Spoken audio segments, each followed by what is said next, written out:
Très chère population de la Vina, il y a quelques semaines, nous étions à l'Assemblée nationale à l'occasion de 2 sessions parlementaires.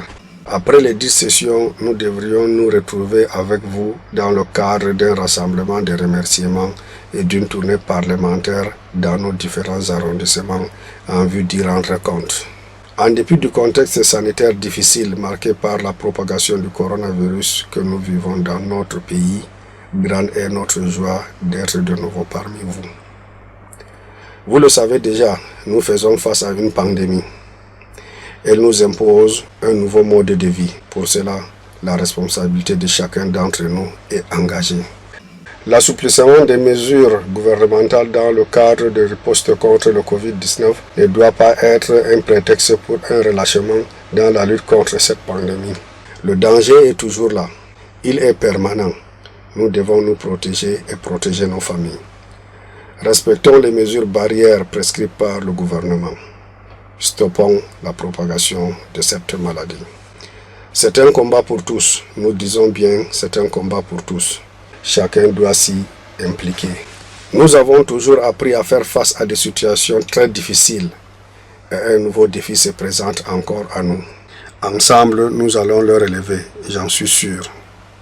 Il y a quelques semaines, nous avons mis à la disposition du comité départemental de lutte contre le Covid-19 dans la Vina un certain nombre d'équipements pour la lutte contre cette pandémie.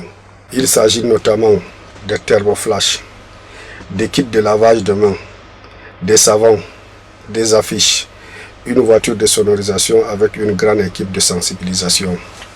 Beaucoup d'efforts sont consentis par les autorités administratives, traditionnelles, religieuses et par vous-même pour lutter contre cette pandémie.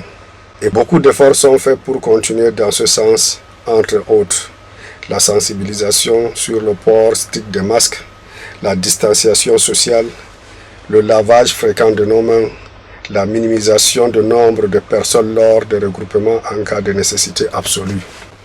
Mes très chères populations, de Ngaoundere 1er, de Ngaoundere 2e, de Ngaoundere 3e, de Belel, de Martat, de Mbé, de Ngangha et de Nyambaka.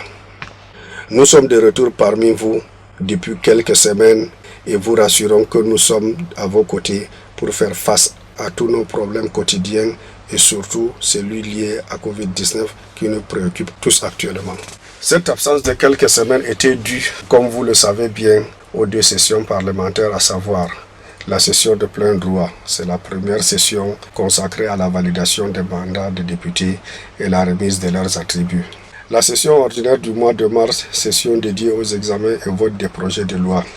Ainsi, avons-nous examiné le projet de loi régissant l'activité postale au Cameroun, le projet de loi autorisant le président de la République à ratifier le traité révisé de la conférence interafricaine de la prévoyance sociale, CIPRES, adopté le 14 février 2014 à Abidjan en Côte d'Ivoire. Le projet de loi autorisant le président de la République à ratifier le traité révisé instituant la communauté économique des États de l'Afrique centrale, CEAC, signé le 18 décembre 2019 à Libreville au Gabon. Le projet de loi autorisant le président de la République à procéder à l'adhésion du Cameroun à la Convention internationale pour le contrôle et la gestion des eaux de ballast et sédiments des navires, adopté le 13 février 2004 à Londres, en Angleterre. Population de la Vina, dès notre retour, nous avions souhaité que cette retrouvaille soit une grande fête avec tous, mais nous sommes contraints aujourd'hui de nous communiquer par les réseaux sociaux, la radio ou la télévision. Croyez-nous, une fois de plus, nous sommes de tout cœur avec vous et partageons profondément vos préoccupations en matière sanitaire, sécuritaire, scolaire et infrastructurelle. Des séances de travail ont eu lieu avec nos autorités locales en vue de voir comment améliorer ces points très critiques dans notre département.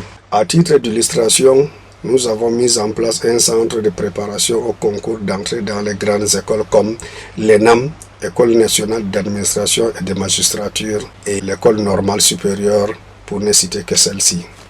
De même, un secrétariat parlementaire est déjà ouvert à l'immeuble boulangerie de la Vina et nos populations y sont reçues tous les jours ouvrables. Soyez sûrs qu'au-delà de vos préoccupations qui sont prises en compte par nous-mêmes au niveau de la Vina, D'autres seront régulièrement portés auprès de la hiérarchie et nous y accorderons un suivi particulier. En outre, le projet imminent et ceux en cours d'exécution, en l'occurrence dans la Vina, seront suivis pour qu'ils soient effectivement réalisés et fonctionnels. Chère population, nous ne saurons terminer ce propos sans un grand merci envers vous tous qui avez décidé de nous accorder cette confiance. C'est un immense honneur pour nous et particulièrement pour moi de recevoir cette promotion comme vice-président de l'Assemblée nationale, compensant ainsi un travail collectif de longue haleine. Croyez-nous, nous ne trahirons jamais votre confiance. Ensemble, nous ferons que notre département s'en sorte. Ensemble, nous travaillerons pour le bien-être de tous. Que Dieu bénisse la Vina et le Cameroun.